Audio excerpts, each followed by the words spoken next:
for life engineering, processes that combine science, wisdom, and spirituality to build a life of alignment. Joining Dr. Pat is your host, Gabriella Embon, bringing you bi-weekly wisdom nuggets, your step-by-step guidance to build a life of no regrets.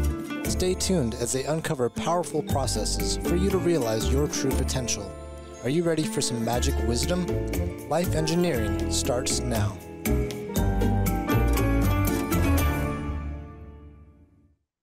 Hey everybody, I'm Dr. Pat, and I get to take this wonderful journey with the most incredible Gabriella.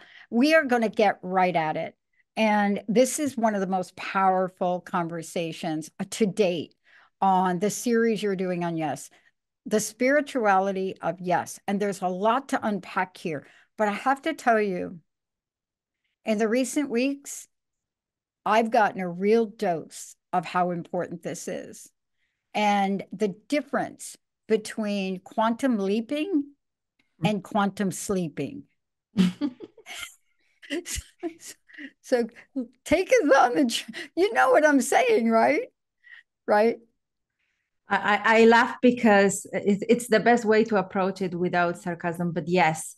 And that's because probably when you hear the word spirituality, what do you think about? What's the first connotation that comes to your mind? Yeah. Well, most people think about God. Yeah. Yeah. I mean, it's not even like a conversation. It's so many people. You know, it's like one of these words that you ask somebody and everybody will have a different version of it.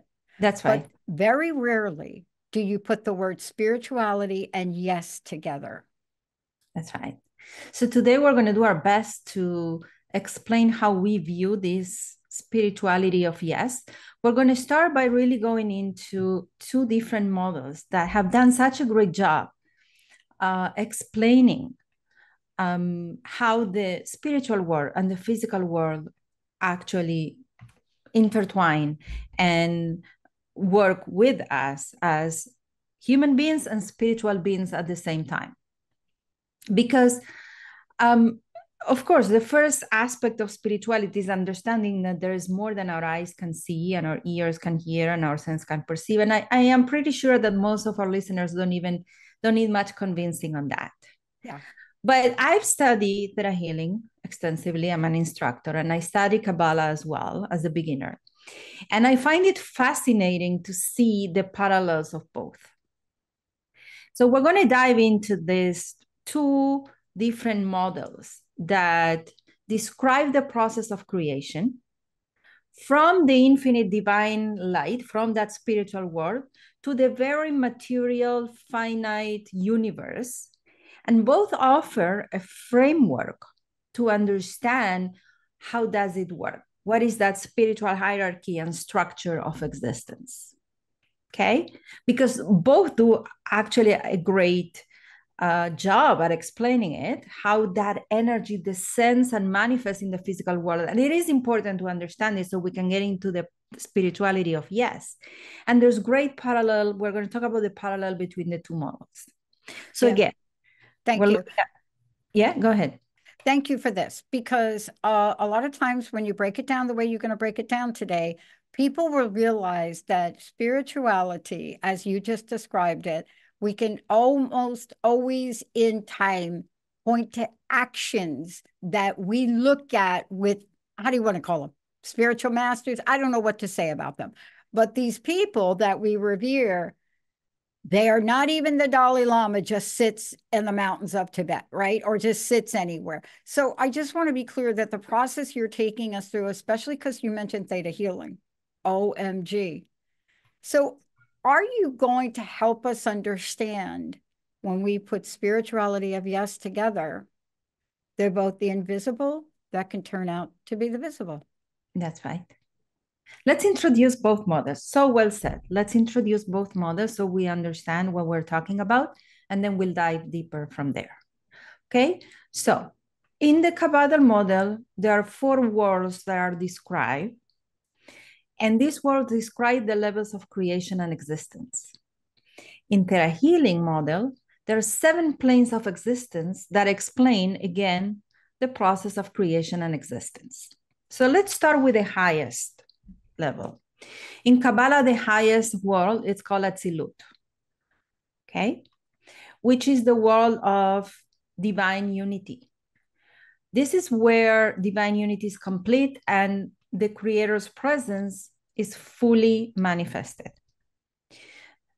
In Theta Healing, that would be the seventh plane of existence, the plane of the Creator of all that is, the highest level of existence, representing pure consciousness and again, unity with the divine. So when we are connecting to those levels, we are becoming as one with the energy of the creation, with the Creator of all that is. The parallel between both models, both Atzilut and the seventh plane represent the highest level of spiritual reality, where there's no separation between the Creator and the creation. And they both embody pure essence of divinity and the ultimate source of existence. So that's the highest level, okay? The second would be, the second world, according to Kabbalah, is Bria, okay?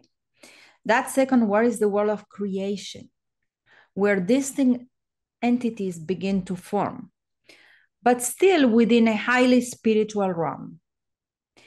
In Theta Healing, we call it the sixth plane of existence, the planes of the laws, where the fundamental laws and principles of the universe, such as the law of time, the law of electricity, the law of karma, everything is formed. So it's basically what keeps this universe working. Okay? The parallel of both are the realm of creation and structure, where the divine energy begins to differentiate into laws, into distinct entities. Okay? They organize the reality and they shape our existence. Going lower, the third world is the world of Yetzirah in Kabbalah, which means the world of formation. The word Yetzirah means formation, to create, to form. This is where the abstract ideas of the second world, Bria, take shape and structure, representing emotions, angels, and spiritual frameworks. In Theta Healing, that will be the fifth plane of existence, the plane of divine and semi-divine beings, where spiritual beings such as angels and ascended masters reside. You see the parallel? Yeah. It is also associated with the realm of the soul. We say our soul, that is divine in nature, comes from the fifth plane and the realm of emotional experiences. Of course, there's great parallel between Yetzirah and the fifth plane.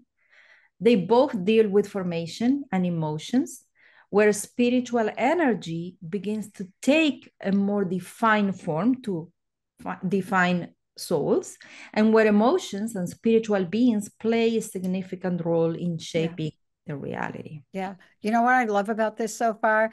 Because this is how we go from, okay, this is how we go from an idea of the invisible all the way through paintings and pictures. Yes. Of them, yes. Right? Yes. Right? Absolutely. Yeah. I'm just struck by the Sistine Chapel and things like that, because we go from the invisible concept of something. And when you go through this and explain how these show up, of course, we have a translator somewhere in here to help us, right? That's right. Okay. And listen, I think that none of these concepts are new. I think this is not the first time somebody hears the word souls or angels. It's just a question of putting things in perspective and creating order in our own logical mind so we can process that information. So we also know it's possible too. See, because if we think that there is not, I'm sorry for this language, but for the people out there that are really left-brained, if we really think there's not a methodology to manifestation or not a methodology to conceptualization, then it's really hard for us to take the leap to, dare I say, believe. Yeah, that's right. These are conceptual models. I love that word because they truly help us to harness that energy that is available to us. Yeah. Yeah. And we have to have it because we now know in energy, what you focus on will expand. So if we don't know what to focus on here, if you're not walking us through it and telling us how this works, then we're not going to have a sense of it. And yes, we go through life and there are many times I've had blind faith where I have had nothing to hold on to, but what is exactly in my consciousness to help me rise up. But if we understood this, may I call it a blueprint? If we understood this blueprint, wow, there's no limit. That's right. Let's move to the fourth world. In Kabbalah, the fourth world is the world of Asiya, which means action. Okay. And in Theta Healing, the parallel will be the first 4 planes of existence. So play 1, 2, 3, 4.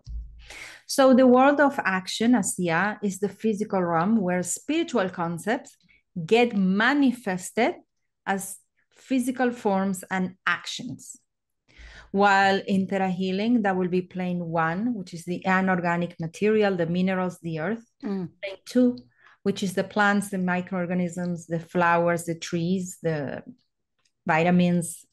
Plane 3, which is the physical world, like humans and animals. And plane 4, which is the realm of ancestral spirits and collective unconscious. All right, so now we have both. And the parallel of Asiya corresponds to the entire range of physical and material existence. I love seeing your excitement, Dr. Pat. I'm trying to get focused. As represented. That's why I'm not interrupting. I'm just going to stay excited. Okay, I love your face. All right, good. And this is everything from basic elements of the physical world to the human life and the ancestral influences, all of which are manifestations of spiritual energy that descends in what we call in Kabbalah, it's called Tzimtzum, which means to reduce that energy into physical. Even the soul, when it's in the body, there is a reduction. The soul is multidimensional. To be inside the body, there's a spirit that gets in the body. So it's that process of reduction of energy that brings things into material.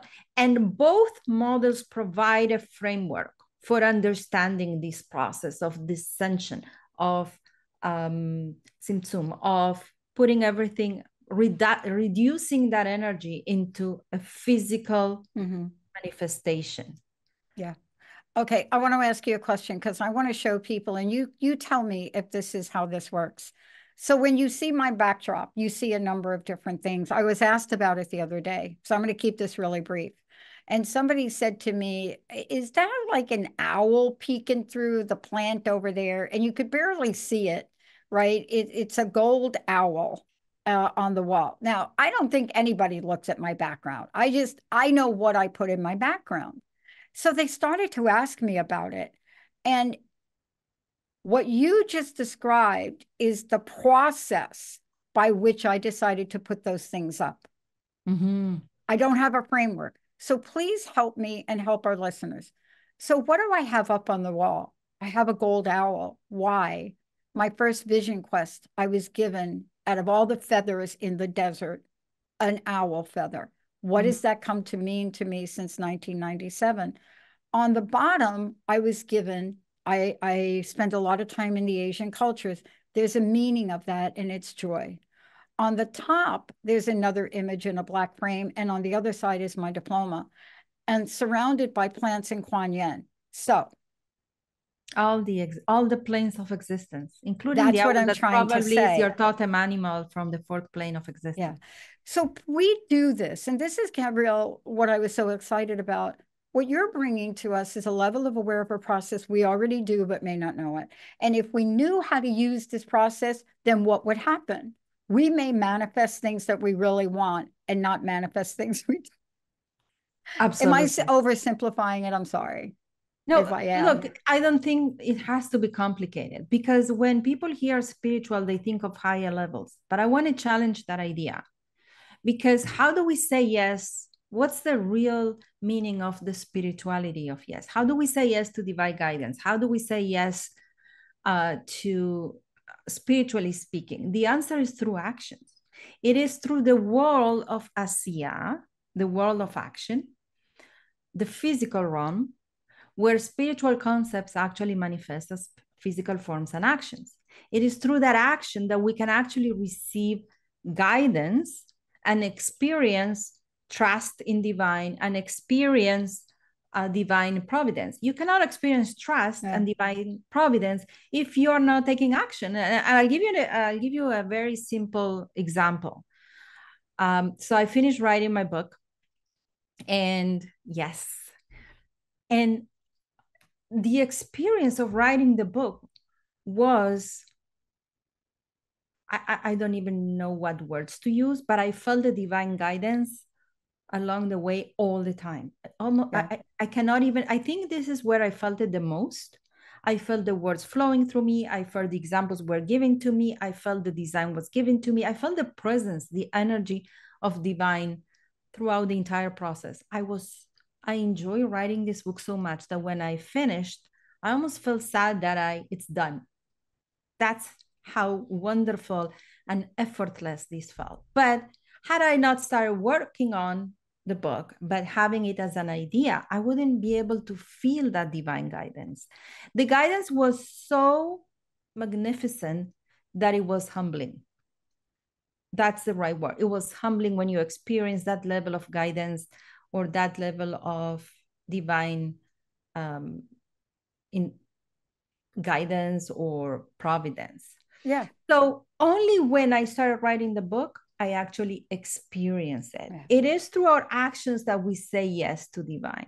Does it make sense? It does. I mean, if you ever heard me describe the first time I got behind a microphone 20 years ago, doing something that was never on my radar to do, hello, no. I mean, what? You know, I was supposed to be a big time consultant. I had won all sorts of awards for my research and I was depressed. But the minute I got behind a mic, it was as you described. And if you would have asked me to describe that, it would have been hard. It was like coming home, it was like breathing, it was like something you can't describe. But what you just did today is you walked us through how this really works. And the reason this is important is for me to have that experience on the mic and not be able to repeat it or not be aware that I can repeat it in writing a book, in speaking. It leaves people with an unending doubt. Is this a fluke? Can I really feel this more than once? And I think that's what you're saying today. You know, shout out to Madonna. Why? When Madonna started to talk about the Kabbalah, when she started to write, shout out to Madonna, a pop culture icon. Some of you probably may not even be old enough to realize this. But when she started to do music that was very different than Material Girl, and she started to do songs like Frozen, something shifted for people. And it shifted for her, and it shifted for her fans. Why? What if it was what you just described? What if that energy then manifested into frequency? What if that frequency then can create a ripple effect? What if that ripple effect can change the world? Oh, if we talk about that energy manifesting as frequency, we're talking about the law of music and the sixth plane, the word of Bria in the Kabbalah, the parallel. Absolutely. Totally. She was probably working with that law of music and channeling that. But so there are two things. I want to look at this in two different ways. One benefit of understanding this model is in a way a little bit selfish, because by understanding the model allows me to manifest what I want and tap into what I'm meant to be doing to serve this world. But there's another side to this. And it's the side of taking responsibility to make the world better. Let me explain this. I was listening to Dennis Prager. He has that radio show, right? He was talking about what it takes to be a good person. He asked random people on the street, are you a good person? Do you consider yourself a good person? And most of them said, yes, I am. They were even surprised that he would ask that. Of course, I'm a good person. The answer was obvious for most of them. But why is that? Why do you think people consider themselves good? That's because they evaluate being a good person based on their intentions. And most people have good intentions. And they really do believe they are good people. So I want to be very clear. That research project, as I should call it, that was real people not even hesitating, said, of course I am, like, in their own way. That was like genuine. A spiritual yes. Yes, I mean, a very genuine self perspective. I am a good person. Of course, I have the best intentions. I want good for everybody, right? I don't have hatred. I don't have revenge inside me. I'm a good person. But here's the thing, and this is what he talks about is so powerful. Most people have good intentions, but unfortunately, few of them act on these intentions. And I have such a great story about this, which unfortunately or fortunately, I'm not going to share yet, because I'm using that story for my speaking competition in September. So I don't want to spoil it, but it is actually the fact that most people, if you ask them, okay, you have good intentions, what have you done today to showcase your goodness, to act on those intentions? Most people will actually reflect deeper and realize they haven't done much. They might fall short. So all this to say that the true power of yes, or the true spiritual power of yes, and we're going back to where we started, is found beyond the intention. Yeah. It's found in the action. Is when you cross from intention to action that you actually access that power. Yeah. And you allow that spiritual energy to come to the lower world, which is the purpose of our existence here. You know, I want to ask you this question and have you talk about this, since you can't share that story. Okay, I'm going to now like be on the edge of my seat for that. But I want to ask you about this because, you know, there are things that are happening now in the United States that have people scratching their head. It doesn't matter what political party you're from. It doesn't matter. It's not that. But you're seeing something happen with a leader that has never been done before. And Kennedy said, you know, JFK, that Kennedy, JFK really called people out decades ago. Ask not what your country does for you. Remember that? Ask what you can do for your country. For your country. And people are like, whoa, yeah, right? As if we didn't know that, but we don't know it. And that's what I want to talk with you about, because this idea of selflessness doesn't mean you don't take care of yourself. And so often when we look at spiritual parallels, just like we did, let's not leave this out of the conversation. Can you bring this full circle to say sometimes we have intentions to grow. Sometimes we have intentions to have more. Sometimes we have intentions to get a pay raise. See, sometimes we confuse spirituality with lack. And that's not what we're saying. I want to be clear that what you're talking about is spirituality of yes. I'm talking about the spirituality of yes. I'm talking about revealing the light in this physical world, even if sometimes it feels that it's hidden. That's what we're here to do. And I'm talking about being of service. Yes, learning all this and mastering this art so you can manifest for yourself, but also realize that you're going to know when you're being called of service. You will. I'll give you a story about that before we end. Last Wednesday, I had a super exciting day. I was scheduled to speak live in a women's empowerment festival about my book. And I was also a guest speaker at a podcast, and I talk about my book. So 2 very meaningful events in one day. It was my first time being a guest speaker, even though we've been doing this together for a long time, but this is, you know, our podcast.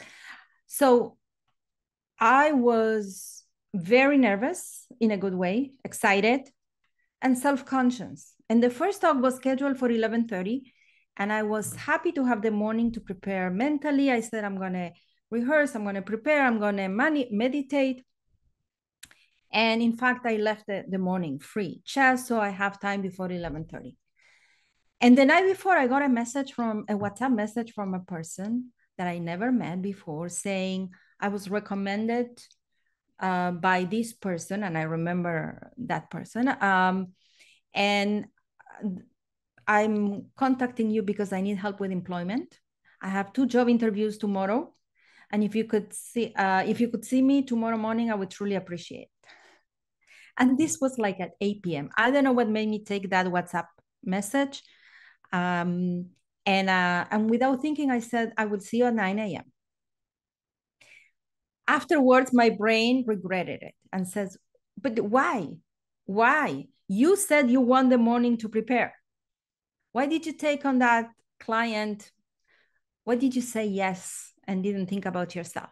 But then at the same time, there was a higher voice that said, this one is not for you. This one is not for you. This one is for God. Yeah. Bingo. You do this service and you'll see your talks will be fantastic. That's the point. You see, sometimes things happen for us in ways we can't do for ourselves, because that experience with that person probably prepared you better than you could have done yourself. I felt so good that I was able to help this person. Not to mention that, an immigrant looking for work, this of course has a very soft place in my heart, but even if he wasn't an immigrant. So it was saying yes to God, which is spiritual, right? Through actions to help part of his creation, another human being. So the talks went really well. The podcast was more than I could have expected. And I felt that I was acting on divine guidance, even when sometimes it seems inconvenient, but that can lead to unexpected blessings and success. Yeah. So some of the yeses you'll be saying are not for you. This is God asking you for a favor. You can feel it. And that's what happened on that day. Yeah. And we know whenever you're asked for a favor, you will get in return 2 or more times what you put in. We know that. What a great show. This is one of these shows I'm going to have to go back and listen to again, because what you've outlined for all of us is to say, wait a minute, if you understand the energetic way this works, the frequency, and yet the operational way that spirituality to yes works, you can do it every day in your life. Absolutely. Wow. How do people find out about you? Thank you so much for this. Now you got all of us waiting for the book and the story. Yes, and the book is featured in my private website, not the academy. So it's GabrielaMbon.com, and the pre-order will be available probably in a week or 2. So you're invited to visit. Thank you. Gabriela, thank you so much. And if people want to know about the Academy, how do they find out about that too? Coachingacademy.net. We have a life coaching certification starting September 12th. So if you are looking to bring all this goodness to others and help people create a legendary life, a life of no regret, contact us. We have a great program. I love it. Thank you, Gabrielle, so much for today. What a beautiful, beautiful show, but really super powerful. Thank you for everything. Thank you, Dr. Pat. Let's take a short break, everybody. We'll be right back. You have been listening to Life Engineering, processes that combine science, wisdom, and spirituality to create a life of alignment on TransformationTalkRadio.com. Join host Gabriela Mbon and Dr. Pat every first and third Tuesday at 11 a.m. Pacific for bi-weekly wisdom nuggets on how to create your perfect synergy between your mind, body, and spirit in order to realize your true potential.